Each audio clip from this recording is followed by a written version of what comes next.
یہ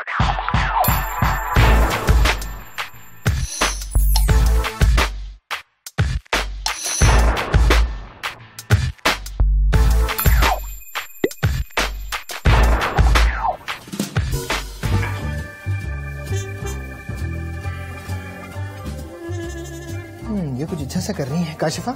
ایسا ہو سکتا ہے کہ میری یہ شرٹ جو ہے کمیز آپ اس کو استری کر دیں؟ میں ضرور کر دوں گی یاسف. میں تھوڑا سا یہ کام کر رہی ہوں, آپ رکھ دیں, میں ابھی یہ ختم کر کے تو آپ کا یہ کام کر دوں گی. یہ تصویر تو بڑی دلچسپ لگ رہی ہے. یہ کیا کر رہی ہیں آپ؟ اصل میں آج ہمارے پتہ ہے نا آپ کو, چھوٹے گروپ کی میٹنگ ہے شام میں. شام میں تو ہمارے جو لیڈر ہیں انہوں نے کہا تھا کہ ایک اچھے ڈسائپل کی, ایک اچھے شاگرد کی تصویر پیش کرنی. تو میں وہ تصویر بنا رہی ہوں اور میں نے اسے ایک اچھا چرواہی کے طور پہ بنایا ہے, جو جیسے دیکھیں آپ اپنی بھیڑوں کی حفاظت کر رہا ہے. اور تو یہ آپ نے اپنی طرف سے مثالی شاگرد کی تصویر پیش کی ہے؟ ہاں جی. کاشفہ, مجھے نہیں لگتا کہ آپ کے لیڈر نے جو ہے یا آپ کے رہنما نے یہ آپ کو ہدایت دی ہوگی. تصویر پیش کرنے کا میں یہ سمجھتا ہوں کہ اس کا مقصد یہ تھا کہ مثالی شاگرد کی خوبیاں کیا ہیں اس کو بیان کرنا, اور آپ نے تصویر بنا لی ہے. مجھے تو لگا کہ انہوں نے کہا کہ تصویر پیش کرنی ہے تو شاید تصویر ہی بنانی ہوگی. لیکن تصویر بنائی آپ نے بہت اچھی ہے. ہاں, اس میں بھیڑیں کچھ زیادہ نہیں بنا دی آپ نے. تو یاسر پھر آپ مجھے بتائیں کہ ایک اچھے شاگرد کی کیا خوبیاں ہوتی ہیں؟ اچھا ہوگا اگر آپ کے پاس وقت ہے تو ہم تھوڑی دیر کے لیے بیٹھ کے بات کر سکتے ہیں, اور شام کو یہ تصویر بھی آپ انہیں دکھا سکتی ہیں. ہاں, یہ بھی میں لے جاؤں گی ساتھ میں. ہاں کاشفہ, یہ بہت اچھا ہوگا. اور آپ کو یاد ہے کہ ہم نے اس حوالے سے ایک کیس اسٹڈی کے بارے میں بات کی تھی, گفتگو کی تھی کچھ عرصہ پہلے, جس میں عمران اور ناصر تھے. ہاں بالکل, مجھے یاد آ گیا. اور اس کیس اسٹڈی میں ہم دیکھتے ہیں کہ عمران سے اس کے پاسبان نے درخواست کی کہ وہ ناصر کی مدد کرے کہ وہ روحانی بالیدگی میں ترقی حاصل کرے. دوسرے لفظوں میں اس کو شاگرد بنانے کے لیے اس نے جو ہے وہ درخواست کی. اور ہم دیکھتے ہیں کہ کس طرح عمران نے جو ہے وہ ناصر کی مدد شروع کی کہ وہ شاگردیت کے عمل میں اس کے ساتھ اس کو بڑھائے, روحانی بالیدگی میں اس کی مدد کرے کہ وہ ترقی کرے.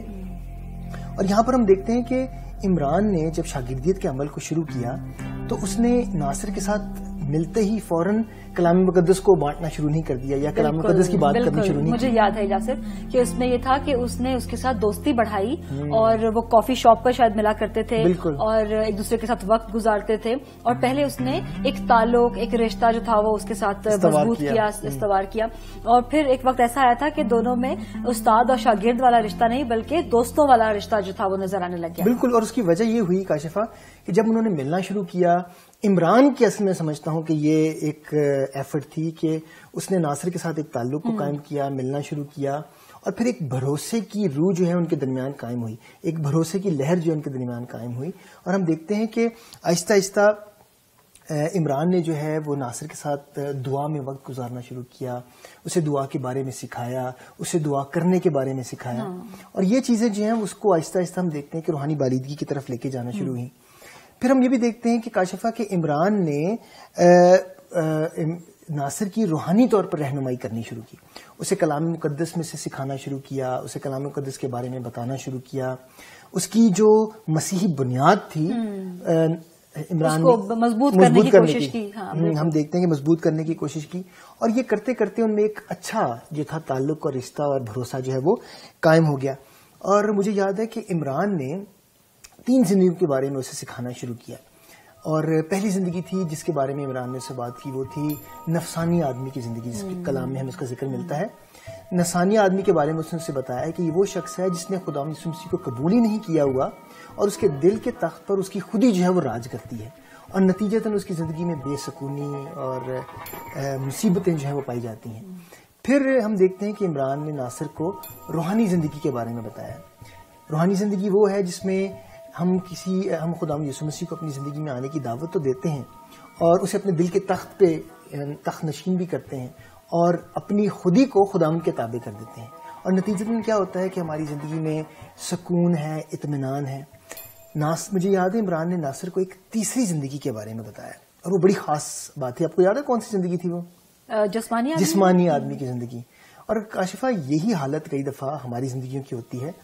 اس نے اسے بتایا کہ جسمانی شخص جو ہے یا جسمانی آدمی جو ہے اس کی زندگی میں خداوند تو موجود ہے, لیکن دل کے تخت پر ابھی تک خودی جو ہے وہ راج کر رہی ہے, اور اس کی زندگی میں نتیجتاً ابھی تک جو ہے وہ پریشانیاں ہیں اور بے سکونی ہے. اور اسے ہم اس سچویشن میں میں سمجھتا ہوں کہ کئی دفعہ بہت سارے مسیحی جو ہے زندگی گزار رہے ہوتے ہیں.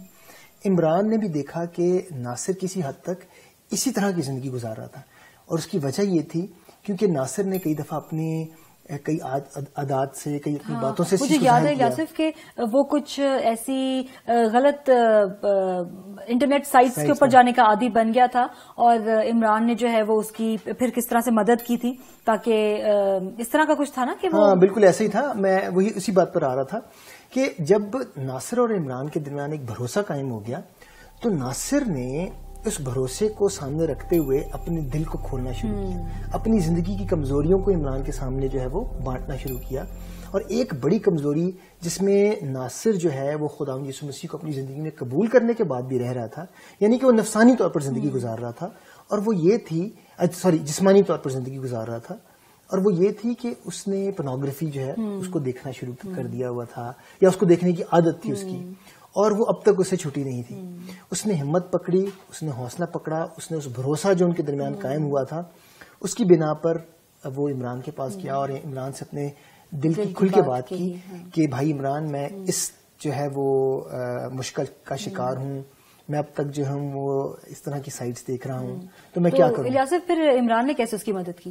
عمران نے ہم دیکھتے ہیں کہ اس طرح اس کی مدد کی کاشفہ کہ اسے ڈانٹا نہیں, اسے کلام سے کسی بات پہ جھڑکا نہیں, بلکہ بڑی دوستانہ ماحول میں اس کی بات کو سنا, اس کی بات کو سمجھا, اس کی پریشانی کو سمجھا, کیونکہ اب ناصر بھی اس بات سے, اس عادت سے تنگ آ گیا تھا. اور مجھے یاد ہے کہ اس نے اس کی وہ جو سائٹس تھیں وہ اس کی مدد سے, اس کی اجازت سے بلاک کر دی تھی عمران نے, تاکہ وہ ان پر جا ہی نہ سکے. اور تقریباً میرا خیال ہے کہ 6 مہینے کے اندر اندر جو ناصر تھا وہ اس اپنی پوری اس بری عادت کو چھوڑ چکا تھا. بالکل, ہم یہ دیکھتے ہیں کہ عمران نے اس کی مدد کس طرح کی, صرف دعا کر کے یا صرف کلام سے اسے سکھا کے نہیں, بلکہ عملی طور پر بھی اس کی مدد کی, اور اس کی مدد کی کہ وہ ان سائٹس پہ اب جانا جو ہے وہ بند کر دیں. اور میں سمجھتا ہوں کہ اچھے شاگردیت میں ایک اچھے عمل کو اگر کرنا ہے آپ نے, تو یہ بہت اہم اور ضروری ہے کہ آپ انہیں ڈرا کر چیزوں کا نہ کریں, بلکہ ایک دوستانہ ماحول میں اور ایک تعلق کے ساتھ چیزوں کو کریں. اور آپ دیکھیں کہ نہ صرف عمران نے ناصر کی مدد کی, بلکہ ناصر نے بھی عمران کی مدد کی تھی فلسفہ سیکھنے میں, کیونکہ عمران جو تھا وہ فلسفے میں کمزور تھا, تو ناصر کی مدد سے عمران نے فلسفہ سیکھنا شروع کیا, اور اس نے جو تھا وہ اس میں امپروو کرنا شروع کیا. اور یعنی کہ اس طرح سے دیکھا جائے کہ ناصر نے عمران کی مدد کی, اور عمران ہمیشہ ناصر کی مدد کے لیے تیار رہا. اور میں سمجھتا ہوں کہ دیکھیں شاگردیت کے, جہاں ہم ایک بات کرتے ہیں آئیڈیل شاگردیت کی, تو اس میں یہ بات بڑی ضروری ہے کہ صرف استاد ہی شاگرد کی مدد نہ کرے, بلکہ شاگرد بھی جو ہے وہ استاد کی مدد کرے, اور یوں ان کا جو ہے وہ رشتہ اور مضبوط ہوتا ہے, اور وہ روحانی بالیدگی میں دونوں مل کر بڑھ سکتے ہیں. یاسف, آج اس کیس اسٹڈی سے واقعی میں مجھے برکت ملی ہے, اور مجھے واقعی میں پتا چلا ہے کہ ایک مثالی جو شاگرد ہے اس کی خوبیاں کیا ہوتی ہیں, اور اس کی تصویر ہی کافی نہیں, یہ بھی لے کے جاؤں گی, لیکن اور یہ ساری خوبیاں جو ہے نا وہ آج میں بیان کروں گی. تو میں چاہتی ہوں کہ جو کچھ بھی میں نے آج سیکھا ہے میں اس کو اعادہ کروں. ضرور. شاگردیت میں استاد اور شاگرد کا تعلق حقیقی ہونا چاہیے, سطحی نہیں. شاگردیت میں استاد کا فرض ہے کہ وہ شاگرد کی نہ صرف باتوں سے بلکہ عملی طور پر بھی مدد کرے. شاگرد اور استاد کا تعلق اتنا مضبوط ہو کہ شاگرد کو اپنی بری عادت کو بتانے میں بھی مشکل محسوس نہ ہو.